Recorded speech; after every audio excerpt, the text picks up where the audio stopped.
Today is Tuesday, August 5th, the year 2014, and I am Susan Meehan, and I am here interviewing Robert M. for Mark. Robert Mark Frey. F-R-E-Y. F-R-E-Y. And Robert, would you be willing to give us your birth date? Sure. June 22nd, 1928. And have you been a lifelong resident of Cumberland County? Almost. The family moved here along with me in June of 1931. And where did they come from? Just another part of Pennsylvania? Yes. Or I was born right outside of Quakertown in Bucks County, and for a short time after that, my family lived in Philadelphia and then came from Philadelphia to Carlisle. Was your father in business in Carlisle? Or No, what? he was in business in Quakertown and in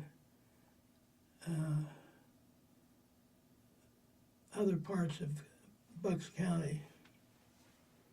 So they chose Carlisle, and you liked it, and you stayed. Well, they stayed too. Yes. So you went to grade school in Carlisle? Right. Which Went school? through Which school? I went to the Franklin building for the first 2 years. Then I went to I think it was the Hamilton building for 2 months, waiting for the Latort building to be completed. And then in November of 1936, the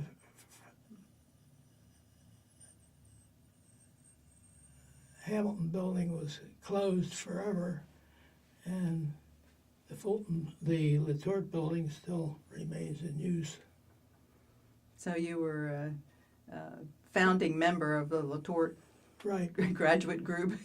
Yes, but only for third and fourth grade. Then I went back to the Franklin building. The reason for that, I lived on about the boundary line between both schools, so they assigned students according to what was most convenient for the school district in those years, which I suppose they still do. And were you able to walk to school, I'm assuming? If you didn't walk, somebody else in the family or a good neighbor had to take you, because there were no buses at that time. No buses in Carlisle. Mm-hmm. There were a few from outside of Carlisle. When you were in school, were you a model student? Oh, of course. You never had to be in the cloak room? No, I don't think so. That might have been in the corner once in a while. And how large was your class in those years? In the elementary schools, Mm-hmm. I think they were up in the mid-40s. Oh, my. So then, when you finished, then there was no middle school at that time, was No, there? that's Mm-hmm. the creation of about, well, time flies. Mm. In the 10 or 60s, 15 maybe. years ago. Mm-hmm. So then you went to, which building were you in for high school? The only one they had, the Lamberton building. Mm-hmm. That was for junior high school as well as for senior high school. So you moved over there in 7th grade, or? Right, 7th grade. Okay. And are there others in your class that are still in town that you Yes, meet with? and that picture that's up on the second floor of this building that has, I think it's 15 or 16 Navy enlistees. They're either all from my class of 1946 or nearly all of them. Are you in that picture? No, I was in the Army in later years. They all enlisted right after graduating from high school. And what did you do following high school I then? went to Dickinson College, and then went to Dickinson School of Law, and then went to the Army. So was the war still in progress when you went into the Army? Or Yes. Yes. That was the Korean War. Okay. Did you serve overseas? No, I served in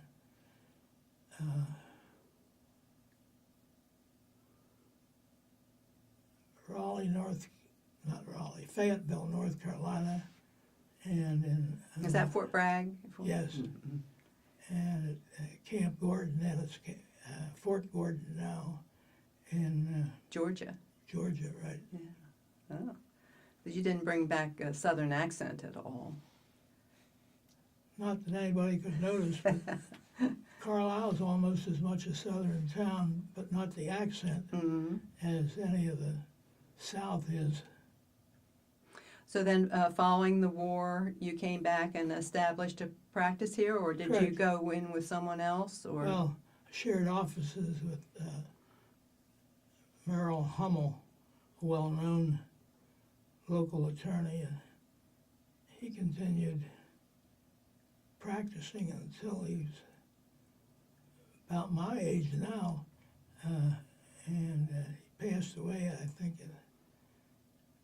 in his 90s. so that was he also a Dickinson Law School grad? Yes, So this sort of diverges from the timeline, but do you have some feelings about the Dickinson Law School changing to become the Penn State Law School? well, at the time of the change, I endorsed it. I was president of the Board of Trustees at that time, which had the title of president of the school. But as events unfolded, Penn State seemed to be eager to rid itself of most all of the representations that it made in connection with the merger. So that's been a disappointment. I just hope with the change of authorities, it'll not be pursued to abandon Carlisle. I think there were many people in the community that were disappointed when it changed hands, and feel the same way you do.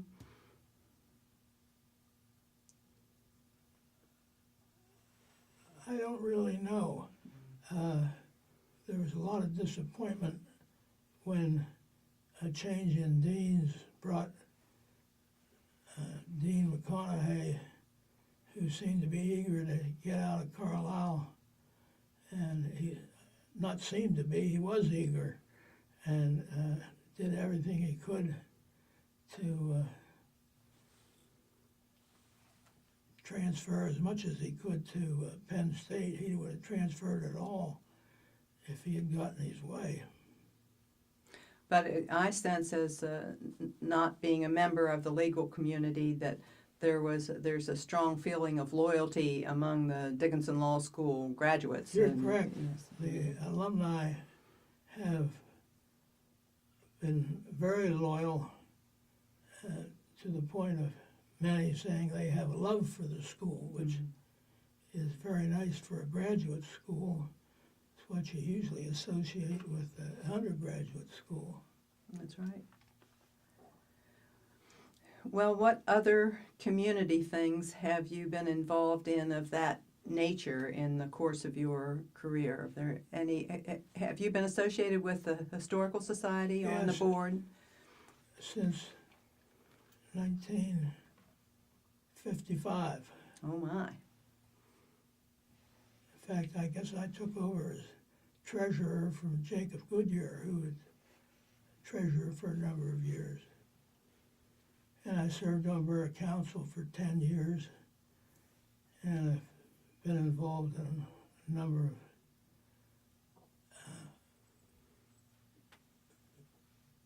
organizations such as the Red Cross and Salvation Army, and Exchange Club, and Do you sell blueberries? Do you eat blueberries? I eat blueberries. But for my wife and me to get a box the size they're selling is a little much. That's a big box. It is. Well, is there any one of those organizations that you have something that you want to tell us about for the record? Well, Anything? I was on the advisory board of the Salvation Army for 40 years, and I'm still a member of Exchange Club, and I was chairman of an awards committee, and in that position I get the credit for creating the Molly Pitcher Award, which is now in its 48th or 49th consecutive year. It's been a very successful program. Have you yourself received that award? I would I think. did, yes. I think so. Do you know what year that was that you I received it? think it was 1993. It was the 25th year of the giving of the award. Well, that's a very special award in this community, and I know you know how special it is. It's worked out well.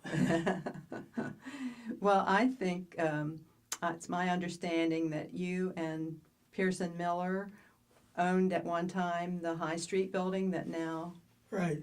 Can you expand on that a little bit? How did you We come bought to? it as an investment in 1960, I believe. I think it was in September of 1960, but whatever case, it was the Oddfellows building, and the Oddfellows was declining rapidly. They were no longer taking in new members, and the building was, I guess, basically a burden to them. So we bought it and kept it until Mr. Miller passed away, and then it was sold in a private sale to the Historical Society. Well, when you had ownership of it, was the third floor being used for anything, or was that idle? It was idle. Mhm. The third floor was the part that was historically occupied as the lodge area, and for a short time after we owned it, they continued to, they didn't hold an actual meeting, but a committee met there regularly, and they decided they didn't need to meet there for the purposes of that committee, so that committee, I think it was a beneficial committee. That is a committee that approved grants to members of the lodge who were in need for some reason. But I was never a member of the Oddfellows, so. So you never got to attend any function while it was still part of their. No. In fact, they didn't have any functions other than a committee meeting. I think it was either 2 or 3 members of the lodge were the committee that met just because they always had, and they got tired of it after a while, and then they just met in some business room. I think you've had a number of other buildings in town that you have had interest in it from Yes. time to time. PK and I owned 112 West High Street, which is part of the James Wilson Hotel, and I've owned an interest in a number of buildings downtown. I own the office building where my office is located at 5 South Hanover Street, and own a lot of residential properties and still do. Were you involved with that the area that became the Arboretum, the park out where the new Orrstown Bank is, out by Giant? I can't think of the name of it. Oh, 10 Gables. Yes. No, Oh, I thought maybe you were involved with that. that's a group of Carlisle businessmen that Bob Black, I guess, was the leader of it, and they've done a good job there. Mm-hmm. Well, when you think back of growing up in Carlisle, switching back, can you, for example, were you old enough to remember the last train, and did you? I was on it, All right. and I just heard a little talk or mention of the last train in Carlisle, and the person had a picture that was apparently prepared and circulated by Cumberland Valley Savings and Loan Association, but they depicted the last train in Carlisle as being what is apparently the last scheduled regular train in 1936.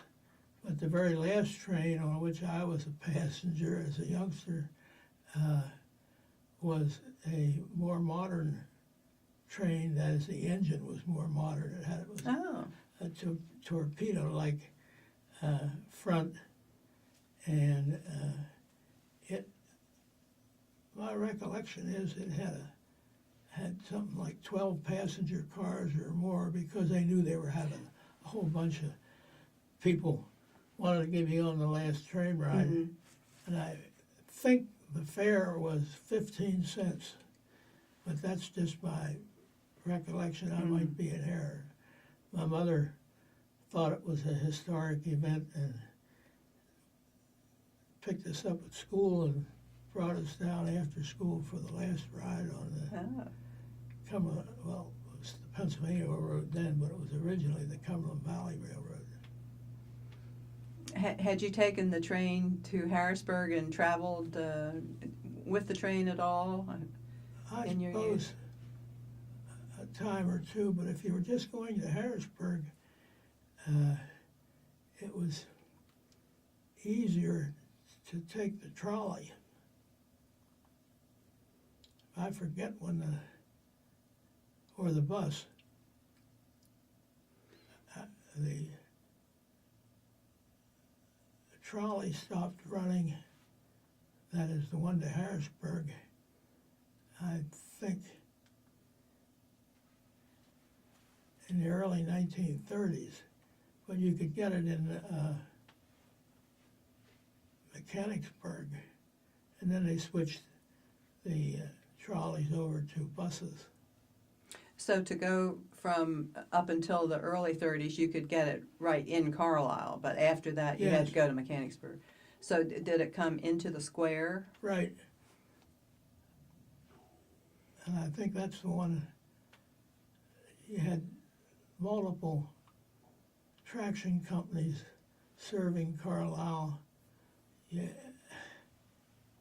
And I think it was in 1928 that the last Carlisle service occurred, and the trolley from Carlisle to Mount Holly Springs continued to operate, I think, for 6 more months, and then it ceased. And that would have been presumably the same time the trolley to Newville ceased, because it and the trolley to Mount Holly Springs, I believe, were the same company. Was this because more people had automobiles? I think so. Mm-hmm. But it seems like more people were served by the trolley than would have been served by automobiles. But there were buses in lieu of the trolley then. I don't know if there were or not. They when I mention those dates, you can appreciate that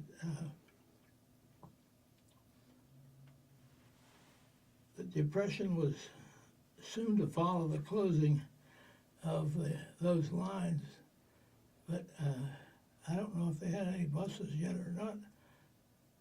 Buses weren't terribly dependable in the 20s, and not that I was around to see them, and even in the early 30s. I've seen some of those old buses, and they don't look like they would attract too much, but the trains ran so frequently. You could get where you needed to go. Right. One of the things that's always amused me about the trains is in the village of Boiling Springs, I had a friend tell me that as a youngster, this was back in the 20s, all the churches in Boiling Springs got together for an annual picnic down at Williams Grove, which was understandable, but they got there by special train. A train came to Boiling Springs and parked itself on the side, and then they boarded the train and went, how far is it, 3 miles, 5 miles? But that's how accommodating the railroad was to take the picnickers to Wow. To Mount Holly. from Boiling Springs to Williams Grove. Williams Grove. And then they went back. I don't know if they went back or just parked the train in Williams Grove.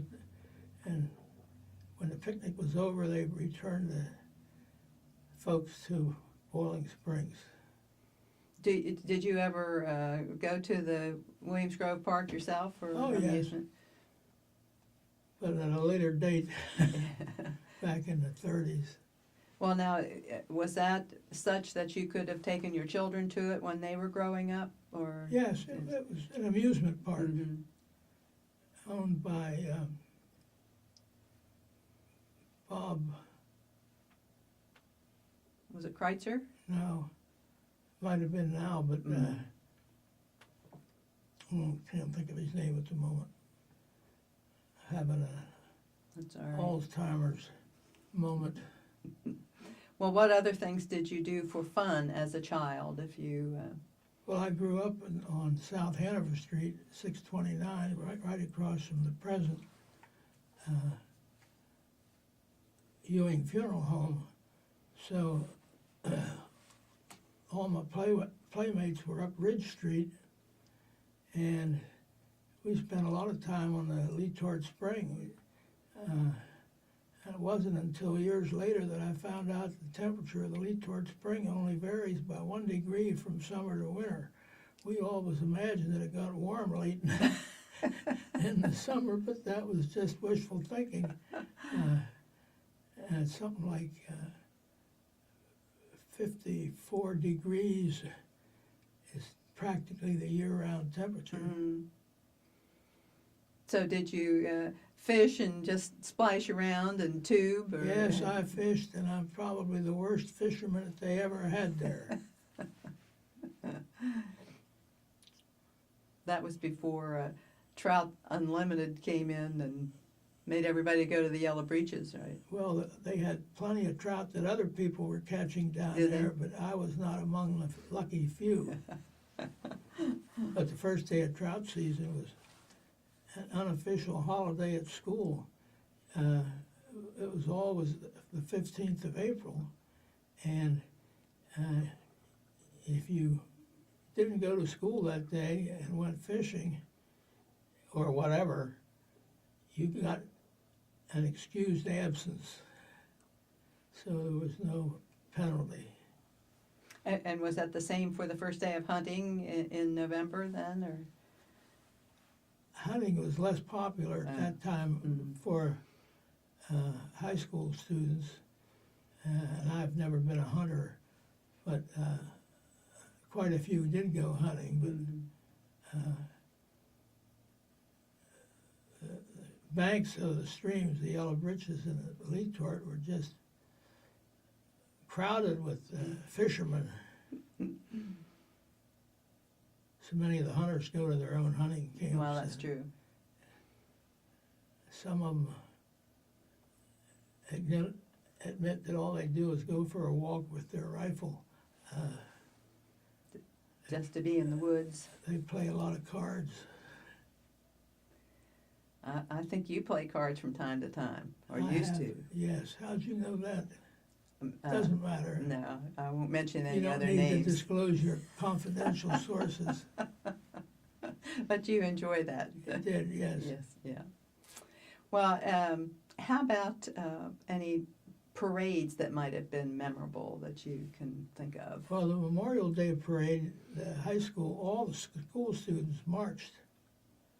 And that was not an excused absence. You reported to your classroom at school, and then as a group joined all the other classes and marched in the Memorial Day parade. That was a big event because with all the school children there, all the parents and grandparents were along the path of the Memorial Day parade, and then they held the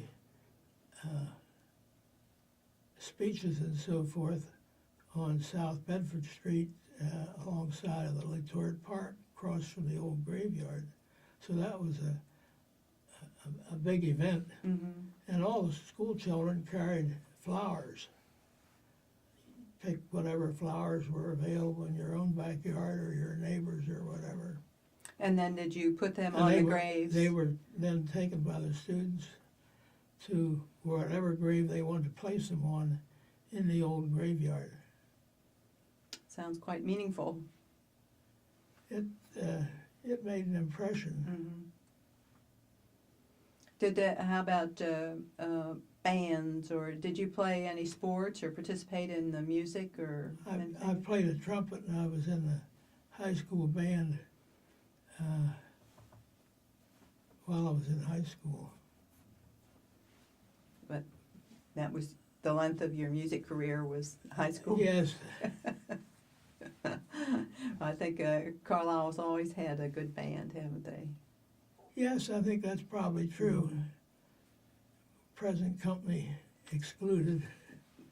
How about the fair? Anything from the fair, fair annual event that comes to Well, you have to mind? remember the Carlisle Fair in my lifetime only originated about 1955. Oh, truly, I didn't know that. The prior fair became the Maslin carpet mill site, and I think Maslin's took over there in about 1924, but the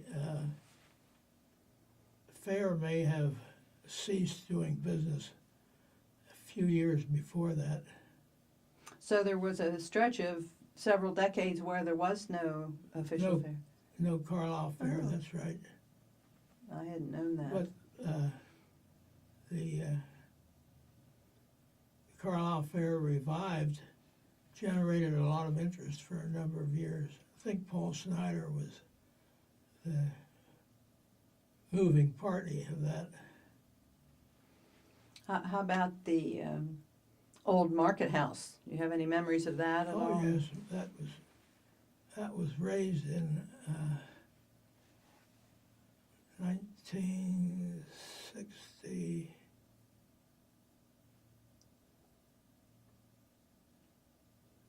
61 or 2, I believe.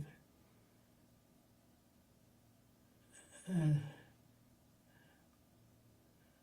I can tell you a good story about that. Well, good. That's what we're here for. It was condemned because the east wall was thought to be in danger of collapsing. And you may recall a recent meeting here of honoring Mrs. Kitzmiller, Mhm. Mrs. Millicent Kitzmiller, and she was sort of an impetuous Parker, so got a lot of traffic tickets for parking the wrong place, and on one occasion, she pulled up in front of the police station and waved her hand to come out, and they weren't coming out. She held up the ticket indicating that's what she was there for, and finally they came out when she blew the horn a couple of times or whatever, and told her she had to come in to pay her fine. She said, "I'm not going in there, that building's been condemned." So they came out and gave her curb service and took her fine. And then when the building was ultimately raised, the part that was the hardest to get down was the part they claimed was about to fall down, which was the east wall. It had been braced earlier with steel columns to prevent it from falling. Do you remember a particular treat or something that you would want to get at the market? Did you go with your mother or at all? Or? Well, one of the most famous stands was Gross's celery, but the market was Saturday morning and Saturday evening and Wednesday morning. And the busiest hour on Saturday morning's market was the hour from, I think, 6 to 7. It opened at 5 o'clock. And the amazing thing to me, I've never understood why you had to get to market so early in the morning, but people got up early to get there. And the market was a frequent place for organizations to have food sales. And when I was a Boy Scout, we'd solicit neighbors to contribute whatever the lady of the house would be willing to make for a contribution, and then get a stall at market and sell what had been given to the Scouts, and that helped fund some of the Scout activities. Did you do some camping with the Scouting? Yes. In the local area, or did you go to Philmont or do anything like that? No, that's out in Arizona. Mm-hmm. The first year I went to Boy Scout camp, for some reason they had it up at D.R. Thompson, but that would have been a choice of the Scoutmaster. And I went over to Hidden Valley at Loysville several years, probably 3 or 4. That's where most of the Scouts from this area went, isn't it? To the Yes, Hidden Valley. That was it. Is that the one that Bob Davis was involved with, I think? In Probably still is. Mm-hmm. Yeah. And Dr. Hirschberger's been very active in it in recent years. Well, now tell us about, I don't want to tire you out. Are you still good to go? I can sit for a long time. Well, maybe not comfortably, though. Yes, I want sit you to- comfortably. Okay, all right. It's just I can't stand up as comfortably. Tell us about your first car. Was that purchased in Carlisle? Yes, I purchased it. I purchased it originally from a neighbor, and then the neighbor was compelled to trade it in to the dealer. This was in 1946, from whom the neighbor bought a new car. So I ended up buying it from the dealer to whom she had traded it. It was a 34 Studebaker.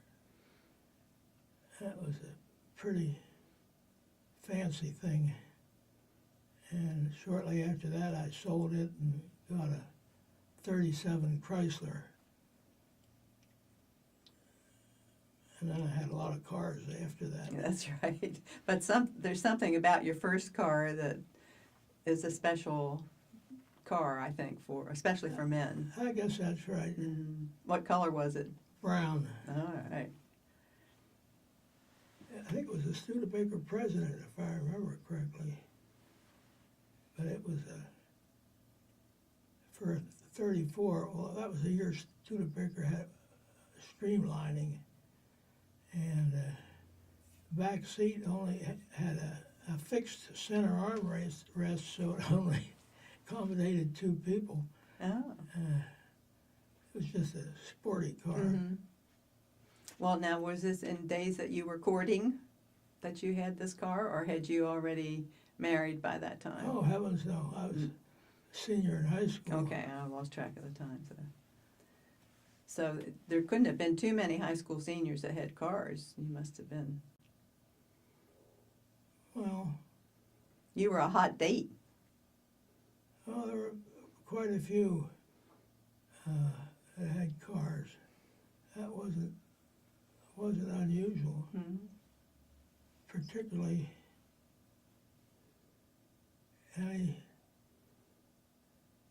anybody whose father was a dealer would have an automobile, but plenty that didn't.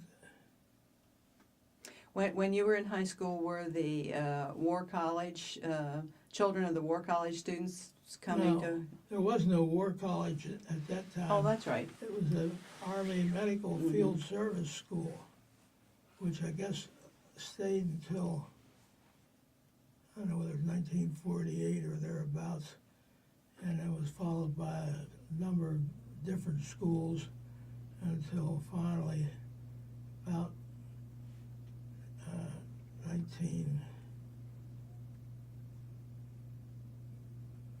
1952, I guess it was, that the War College came here.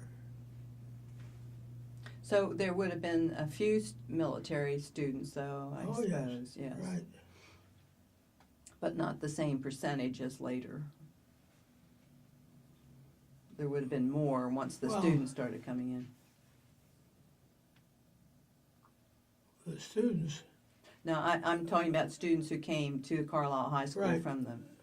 but the students at the War College were, are principally the parents in their high 30s or very early 40s. So many of them have school-age children, and they come to the Carlisle schools. They enrich the Carlisle I think so, too. student body, and the teachers and so forth are very quick to tell you how much they're pleased to have those students. Mm-hmm. Well, now let's tell us about a little bit about your time when you were serving as treasurer and active on the board at the Historical Society. What were some of the issues that you were dealing with then?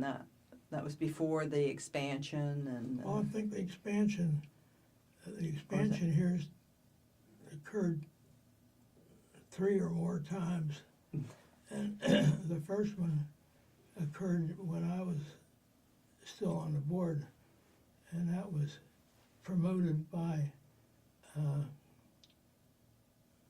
Mr. Roger Todd, who employed the architect and gave perhaps all the money to make that first addition to the rear of the building possible. And I don't remember any other particular incidents. I remember I think they cleaned out the basement here and discovered up in the northwest corner a space in the basement that I don't think was ever identified as to its purpose. It looked like it could have been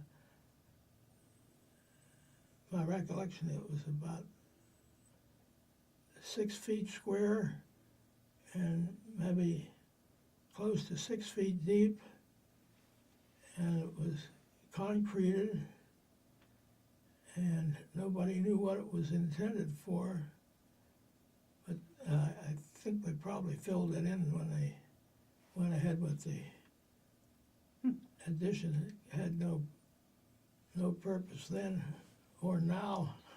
So that was under the Hamilton building? or- Right up in the northwest Oh. corner. was just an oddity. Mm-hmm. It could have been a cistern, I guess, but didn't seem to have been. Mm-hmm.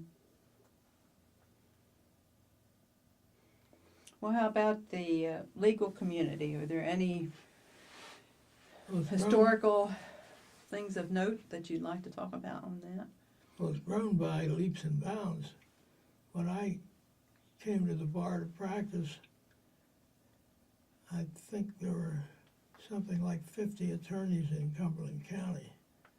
Now there are probably close to 400. Now many of them are headquartered on the West Shore, but and of course the terrible shooting in the courthouse on August 2nd of 1955 is a date that will always be remembered. Were you present on that occasion? No, I was out to lunch, Wow. and so having lunch at Heinz's down the street on South Hanover Street. Somebody came in and said there's been a shooting, and quickly found out it was not just a shooting, but a terrible shooting, and one person killed, and at least 2 injured. Judge Garber was injured. He never really got over his injuries. He was struck by a bullet in the shoulder. That shoulder or upper arm never healed well, and it was not only painful all the rest of his life, but it hindered his mobility with that arm. And the culprit who shot him used to periodically have a petition that would get filed in the Prothonotary's office seeking his release from prison or a new trial or whatever, because he was innocent, he hadn't done anything wrong. And of course that petition had about as much chance of being acted on favorably by Judge Sugart than he had a chance to be struck by lightning. Right. Eventually he died in prison. When you're talking about Carlisle at that time and automobiles, it's always been interesting to me that all through the 30s and prior to that, almost every dealer in Carlisle had his place of business in the business district downtown, and automobiles were all showcased in a showroom at the front of the dealer's store. And he had the garage service area typically at the rear of the building, where the showroom was in the front and along the street. You could walk along the street and look in the window and see the new models on display in that dealership. And in the late 30s, it started to move. Some new dealerships were relocated to the edge of town.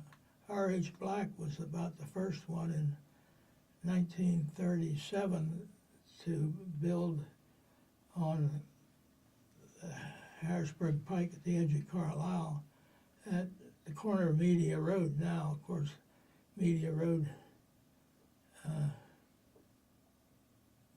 barely existed. And then the next year, What type of car did he have? he had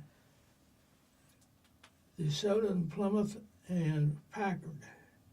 He had been right across the alley from where we're sitting, Oh. in a building here at the corner of Dickinson Avenue and North Pitt Street. And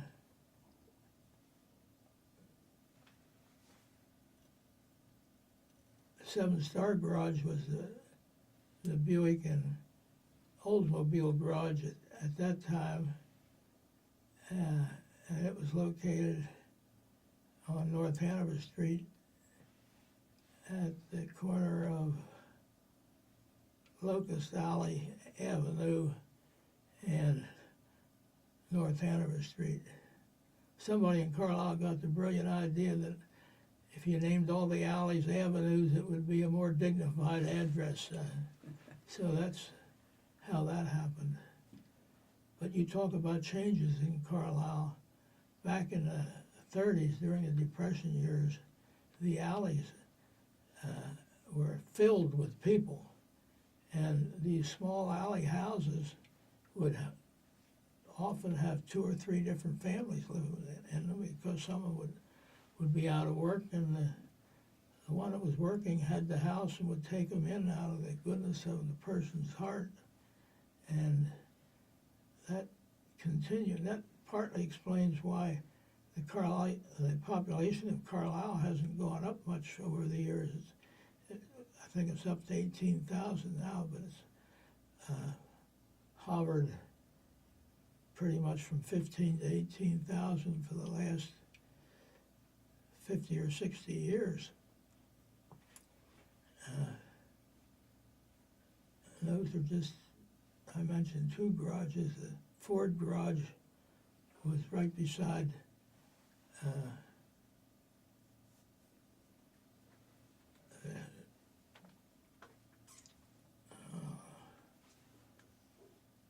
drugstore on West High Street.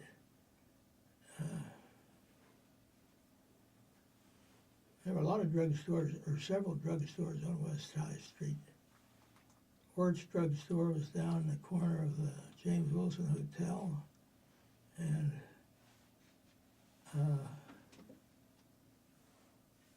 Wilson's drugstore, well, that was formerly Stevens drugstore, and then it became Wilson's. And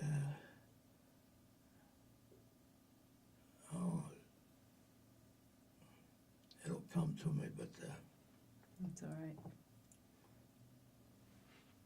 Well, this was a period where people ordered their cars, though. They didn't have to have a showroom with the big stock that modern dealers have, I guess. Well, they didn't have a big inventory Right, like they have yes. now, but they sold the ones in the showroom were for sale. And if you had 3 or 4 cars in stock, plus whatever the salesman might have of a current year's model as a demonstrator, you didn't need to special order a car to get the features you wanted. They didn't have many no features. any special features that you would be apt to order. Big deal was the radio and heater. If you've ever seen some of the orders for cars back in the early 30s, a second tail light was optional at extra cost. Sometimes the bumpers were optional at extra cost. A power-operated windshield wiper was sometimes optional at extra cost. The second windshield wiper was optional at extra cost. All the things that you thought would have been standard equipment. Now, I'm sure that when dealers ordered their cars for sale, whether they were sold or not, they ordered many of those details because people would want them. But it wasn't uncommon for people to buy a car without a radio and then buy a radio separately. And the same way with heaters.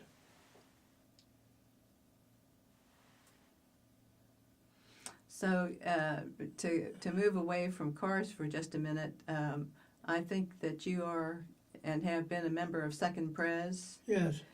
Were you attending it before, when it was still downtown? Yes.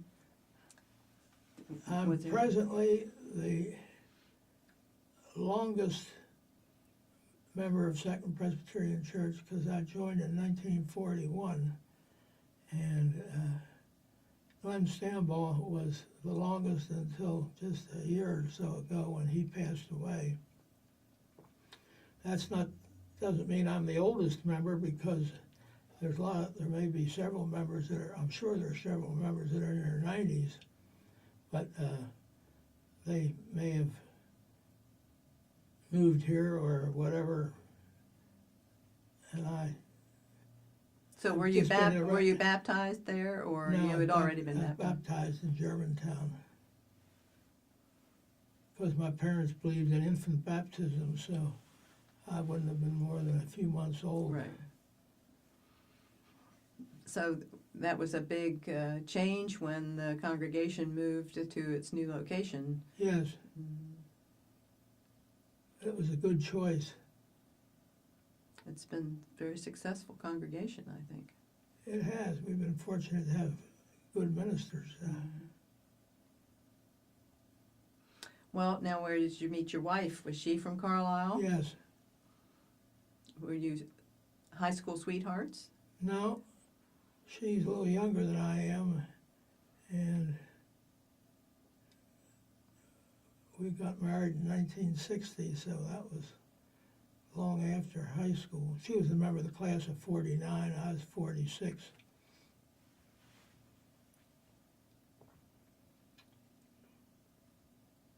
What was her maiden name?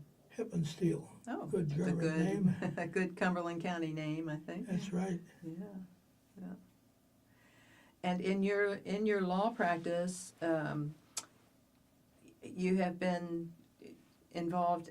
Have you been in court, a trial lawyer, or do you do? I tried a couple of cases, but I wouldn't describe myself as a trial lawyer, because I never cared for it after testing the waters, so to speak, and concentrated on a so-called office practice of real estate and estate settlements and estate planning and tax, income tax, and that's enough. It keeps you busy. Yes, the other thing is, if you're going to court, you're out of the office a good bit. The phone rings and somebody wants to speak to you, you're not there, don't know when you're coming back, and That's right. so forth. It's not very compatible. Most of the trial lawyers have much smaller practices of real estate. Many of them don't do any, and planning, but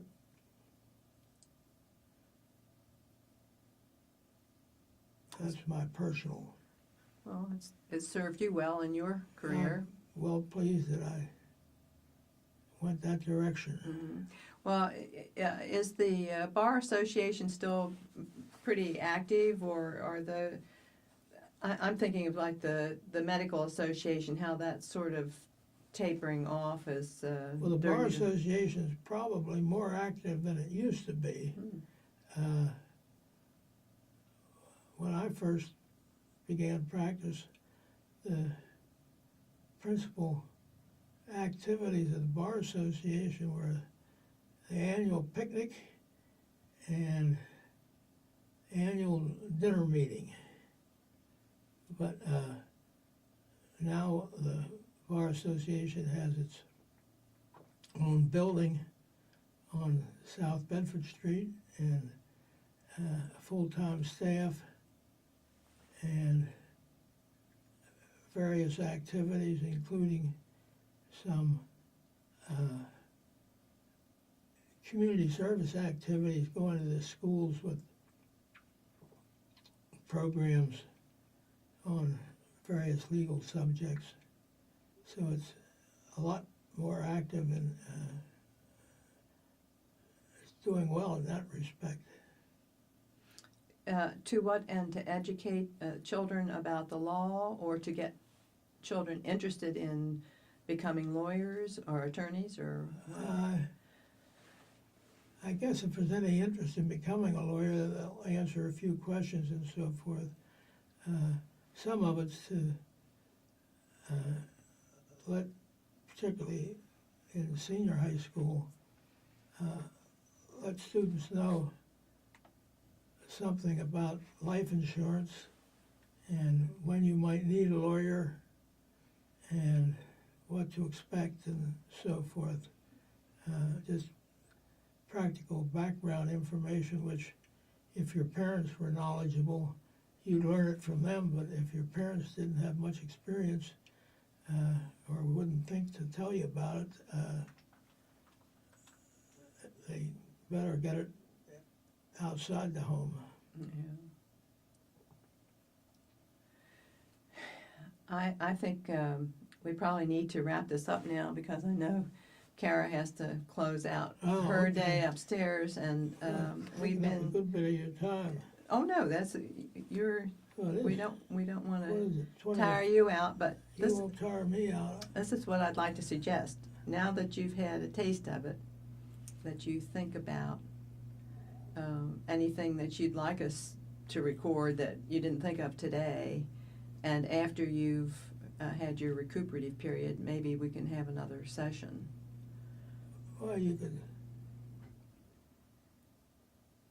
tell a lot of stories about different people, some of which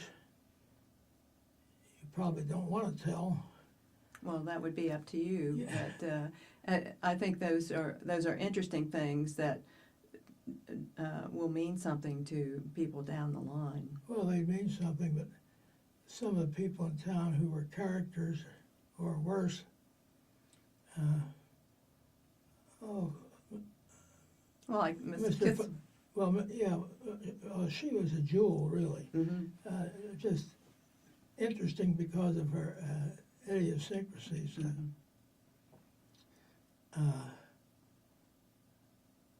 Tom Flagg, for instance, I don't know if you ever heard of him or not. He published the Free Press, which was, I guess, on 8.5 by 11 paper and mimeographed, and he dressed conspicuously, wore a top hat sometimes, and he was a certifiable character, a nice enough person. And sadly, shortly before he died a natural death, he caught a burglar on the roof of his house, or a porch roof perhaps, and he shot him, and it turned out to be a young fella, and he killed him. And he regretted that he wasn't such a bad burglar as the ones you typically think of. And it may be his concern over having done that brought about his death soon after. But there have been a lot of people like that.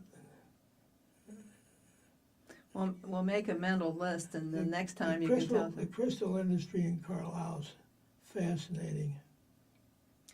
Well, that's what else you can do, is tell us some people that you think we ought to talk to. Other people that you think would interview well. Well, you could talk to Bill Hoffman, because his uncles were involved in that very much. Aside from his own interesting career. Yes.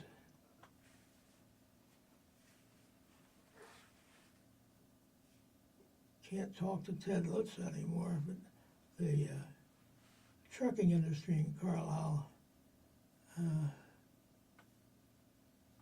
you could talk to Jim George about that, obviously, and many other things.